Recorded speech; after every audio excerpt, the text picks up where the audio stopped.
So this is Dr. Peterson talking to Dr. Jordan Peterson, who I've had the pleasure of seeing twice. He's talking to John Anderson, and I've had John Anderson's a couple of videos on the channel with Melanie Phillips. This is, well, somebody posted a couple of weeks ago, it goes back to when he was doing the 12 Rules for Life tour, and that's when I first saw him in Manchester. That was at a concert, I know, like a rock star, right? He talks about not getting any pushback from the crowd. There was a young man there that day who was troubled, who came from the back and made it all the way to the front. Wasn't attacking Dr. Peterson, but he was clearly distressed. You could tell there was some sort of verge of mental disengagement, some real difficulties, and there was no rush for security to manhandle him, but he was being ushered out. But those who were there, you'll remember this, you could actually see the pain on Dr. Peterson's face because he could tell as a clinical psychologist that he needed to talk. And so that was the first time I saw him. From that moment onwards, there was no dividing line. I think his capacity to feel others' pain has been seen, as we all have. But his ability to demonstrably push back against that which is not, in his view, beneficial to all of us is obviously clear. And whether you agree with him or not, he's always stood true to that. Whether he's made mistakes over that period, it's not that I care. It's that if someone's commendable 98% of the time, and twice they slip up, but it's not egregious, I'm not quoting him as an example, then I don't disregard the other 98% if it's not egregious. You know, this isn't a Gary Glitter sort of scenario, Royal Paris, Jimmy Savile. This is somebody who perhaps gets an interview wrong. I don't know, because I've seen some pushback recently. So he's talking about the rise of cultural Marxism. Now, it's a subject way beyond my academic purview. I'm informed, but I'm not going to be as detailed to him. And this is from a couple of years ago, so I want to see how the lay of the land is for me now when I look at the landscape now as to what it was then. So I'm going to cross-reference them both. Why I went to see him, and again I went to see him on We Wrestle With God. No, on his last tour, yes. So in Newcastle, and behind the Newcastle gig was Chris Williamson. I didn't know, we did the VIP thing at the end, and as I was leaving, I got up to leave, he was there. So he's an admirer as well. But I'm just giving you some background. This is not just idle interest for me. I've got his books, I've read, I've watched, and from him, as a result of that, I thought, okay, I don't want to get too biased. I don't want to get too much confirmation bias. So then I've listened to people like Jimmy Dore. Recently I've been looking at the Young Turks. Not all the time, because politics isn't my mainstay. It's something I will cover on the channel, maybe. This isn't necessarily political in that context. So Jimmy Dore, Dave Rubin, Young Turks, Bill Maher's Club Random podcast I'll watch if he's got somebody on where I think is going to be interesting. There's some people I don't listen to anymore, not because I don't want to, it's because I need to keep moving around. So yeah, there's people out there that I've listened to that I don't anymore, but that's not because they don't have anything to say, it's I want to hear new voices. So like the Young Turks, Anna Kasparian and Cenk Uygur. Whether I agree with them or not doesn't matter. I've got to hear what they've said. So I want to hear what he says about the rise of cultural Marxism. I've heard him talk about it before, but it's in relationship to what I think now. Where do I think that landscape lies for me? What am I seeing? Not that my opinion matters, guys. It's just my opinion. Take it, leave it, throw it in the bin. It's cool. So imagine, it's Russia. Mm-hmm. You're in a village. It's 30 years, something like that, after the serfs have been emancipated. There's a few agriculturalists who've managed to produce successful agricultural enterprises. And, maybe they have a couple of cows, they have some land, they're able to hire a few people, and they're raising almost all the food, right? And they're a minority in any village because the hyper-productive, successful are always a minority. There's a minority in every village. Yep. All right, and there's people who are doing everywhere. And then some go on to be called the 1%ers. You can hate that if you like, but it happens. Worse, and then there's a lot of people who aren't doing so well at all. And then the communist intellectuals show up and they tell the people who aren't doing so well, some of whom are just suffering because of life, but some of whom aren't doing well because they've never done anything productive with even a second of their life. And the communist intellectuals... So he splits it there, doesn't he? He's saying there are some people whose life has dealt hardship and cruelty and circumstances that they've strived to get out of. And then there's some people who just don't want to do anything. That's just natural, whether I like it or not, you know. So he is already starting to differentiate. And we'll see which side he comes down on that are going to join in.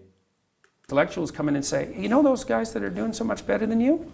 Yeah, they actually stole all of that from you. And you're morally obligated to go take it back. It's like, oh man, you know, after 6 cups of mead, let's say, or let's say 10, or let's say 20, and I'm drunk out of my mind, and I've got my cruel buddies with me. And they'll be drunk on hatred. And we're all resentful right to the core because we've wasted our miserable lives. And now we have an opportunity to go, like, down the street to our wealthy neighbor's house and to rape his daughters, and we can do it in the name of good. It's like, well, there's a story you can market. And that happened everywhere in the Soviet Union. And so they wiped out the kulaks. It's like, great. And then 6 million Ukrainians starved to death. Yeah, that's right. Brilliant. Yep. I'm a farmer. Brilliant. The Ukraine was the breadbasket of Europe. That's what it was. Then it became a region pathetically unable to feed itself. And yet, the same sort of worldview that gave rise to that, we're now being told, you use the word... You can read the stories in the Gulag Archipelago. You can read stories from different books. Farmers will go out into the field, the kulaks, and if they managed to smuggle 1 grain of rice that had come off, or whatever it was, grain of corn, whatever it was, and smuggle it back, they'd then get told upon, and then they'd get acted against. So it was real deprivation, real cruelty, and everything was shipped back. A huge portion was shipped back to the centralized cities. Yeah, these people were used as slave labor, but righteous according to that philosophy. Neo-Marxist. Many people in Australia use the word cultural Marxist. I've got an old friend who said to me, what are you talking about, John? You know, free capitalist Australia is not going to let that happen here. Well, Qantas Airlines took a nice step towards that the other day, and they adopted their language policing policies. These corporations who should know far better. How do we think language policing is working nowadays?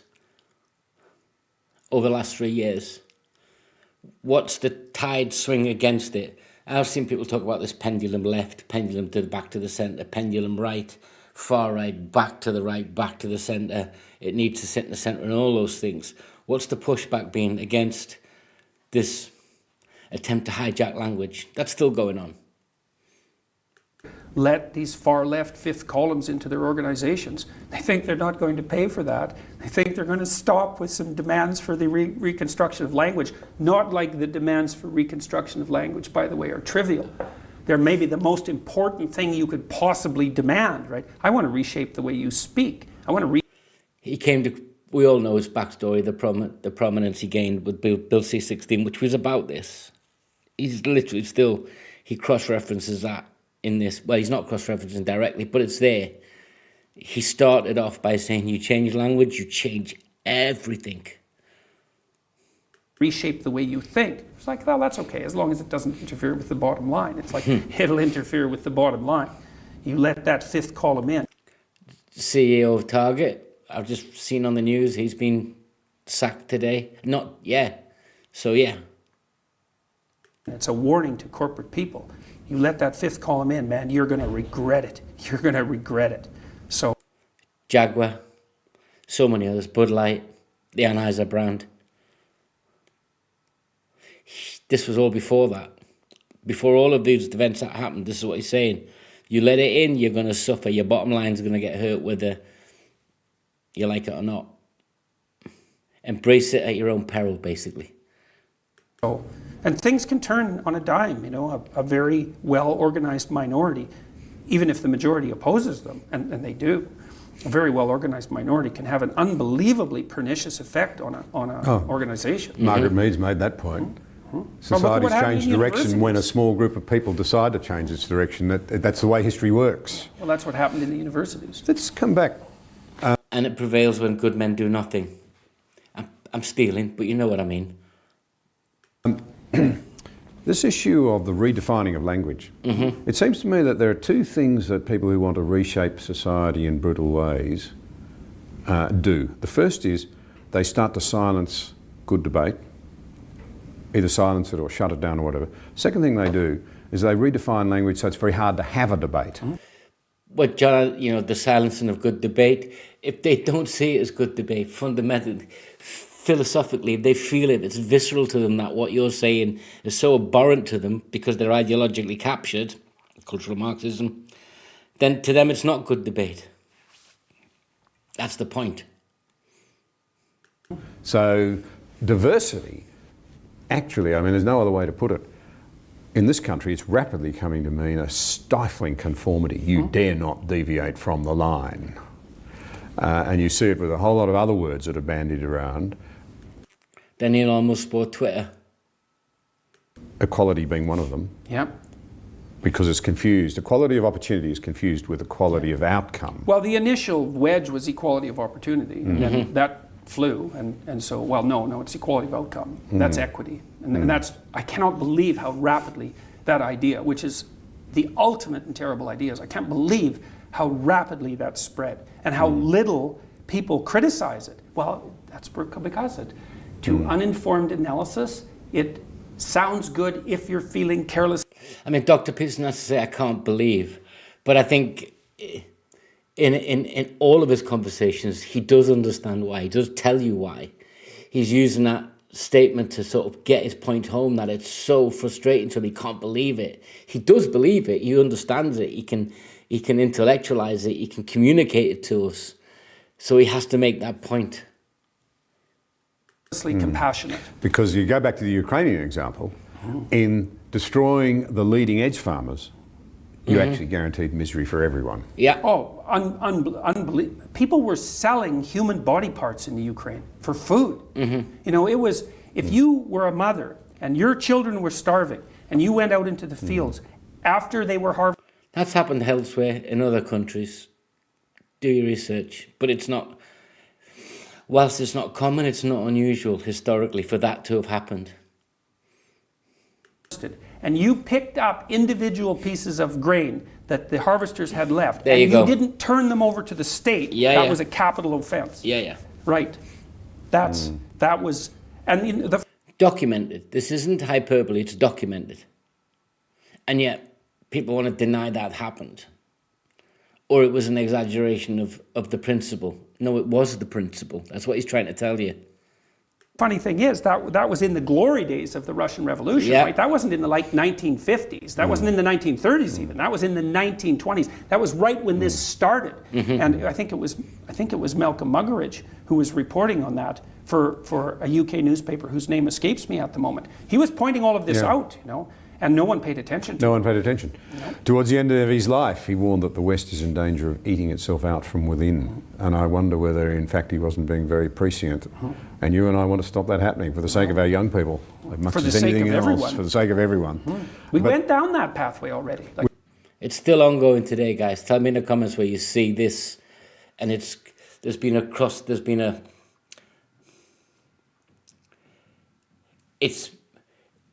it'll get uprooted in one area. It's like a computer virus. And I don't mean virus to be antagonistic, but just to give you an example.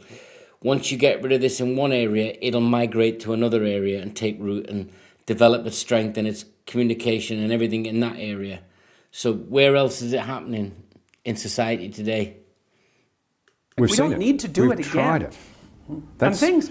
History should be like science in the sense that it ought to be objective. It ought to be told truthfully. It ought not to be used to secure some dominant group's preferred version of society. Well, this is also why, see, what I've been trying to do about... Because I've always thought the left say, when we win, history is ours.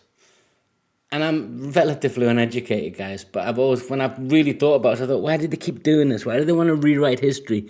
Because when and if they would win, that would be history. It would be written that way. Regardless, it would be taught that way, which is, they talk about, it starts off in universities.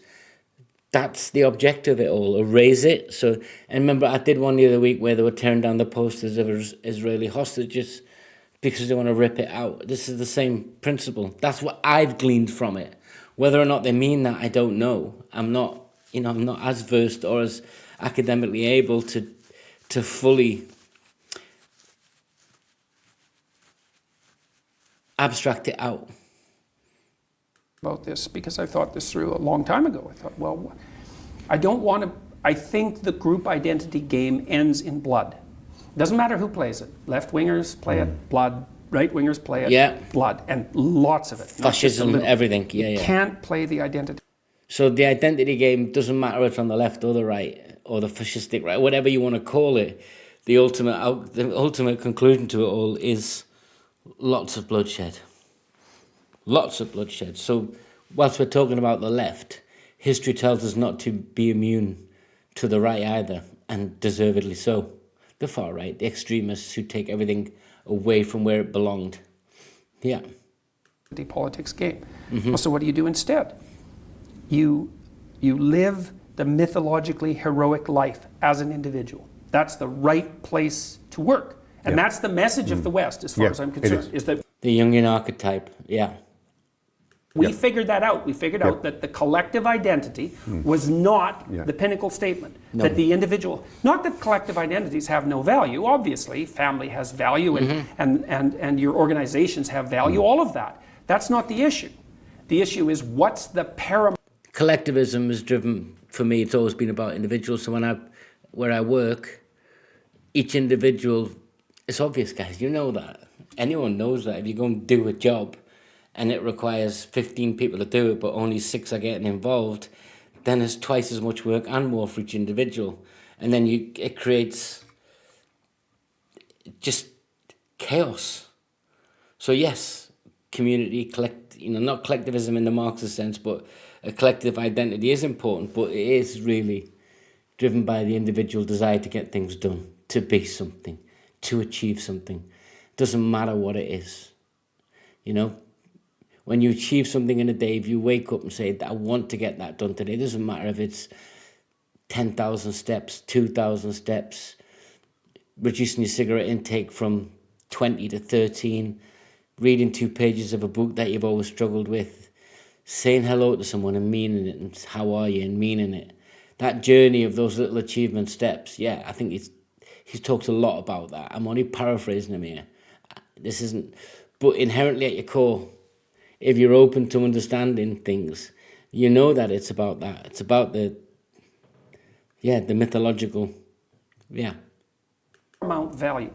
What's the metric by which people should be measured? And the answer is, they should be measured as individuals, as if they have a divine soul. They should be measured in that manner. But it can't be a selfish thing. That is to say, if I recognise I have worth and dignity, I'm obliged to recognise that so do you. I think you can't recognize that you have intrinsic worth and dignity without also recognizing it in others. So reciprocity.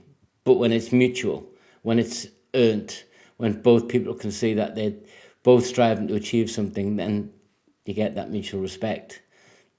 You can't have it when someone's calling you a racist or a homophobe. And equally, you can't have it if someone's calling you a communist or a Marxist without understanding each other. And vice versa. I don't think that I can recognize the worth of another person without stumbling onto the idea that I also have to recognize that for myself. Yeah. It's what I was trying to say, but not eloquently.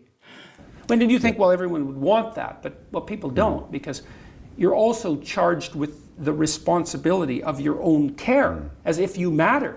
99% of the time, I don't have time for any of this. I've got to go to work, pay the bills.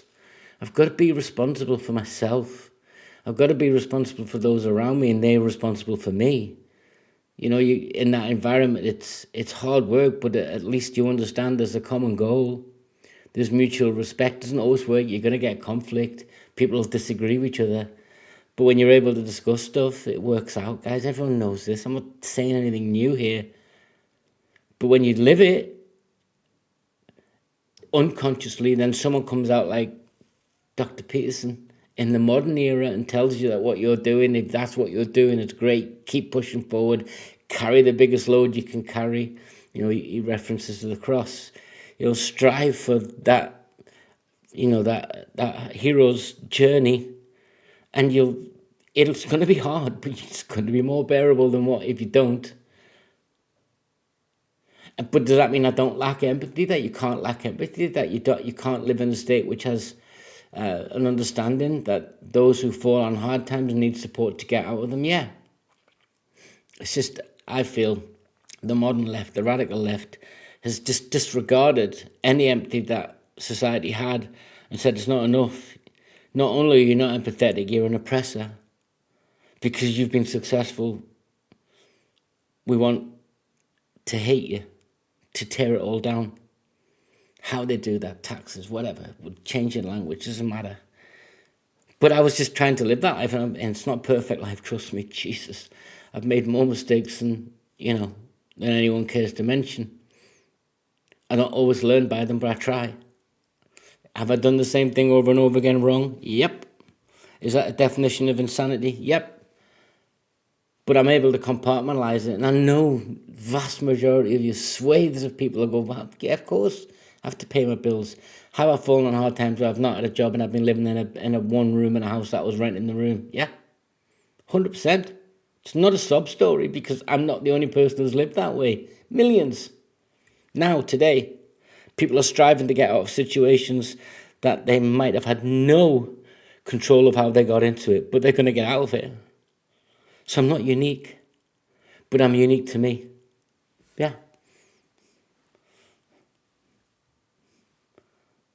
I don't see myself as exceptional. And I see other people as exceptional when I recognize it in them. And I don't think they see themselves as exceptional if they've got, a certain self-humility attached to themselves.